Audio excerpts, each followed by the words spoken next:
আগের আমি ভিডিওতে দেখিয়েছিলাম দানা ফেলা। তো এই একটা গ্লাসের মধ্যে দানা দিয়েছিলাম, সেই গাছটা এখন বড় হয়ে গিয়েছে। তো এরকম একটা পুরনো টব নিয়েছি, এই টবেই আমি গাছটা ফিটিং করব। আর যে গাছটা আমার আছে, যেহেতু শিকড়টা অনেকটা বড় হয়ে গিয়েছে আর গাছটা অনেকটা ঝাঁকড়া হয়, সেই জন্য একটু বেশি করে মাটিও দিয়ে দিলাম। আর তারপরে দেখো অলরেডি আমি গাছটা কিভাবে বার করছি। এইভাবে ভালো করে চেপে বার করলে শিকড়টা একটাও কাটে না, ভালো হয়। আর দেখো শিকড়টা কীরকম লম্বা হয়েছে, তার মানে বড় টব না দিলে গাছটা আরও ভালো হবে না, ঝাঁকড়া হবে না, সেই কারণে। আর আমি একটু মাটি ফাঁকা করে তার মধ্যে বসিয়ে দেব।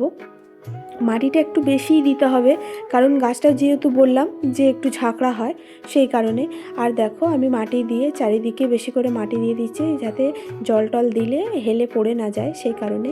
আর আমি তোমাদেরকে দেখাবো গাছটা বড় হয়ে কেমন ফুল হয়েছে। আর অলরেডি আমি জল দিয়ে দিয়েছি। এই ছিল ছোট্ট ভিডিও।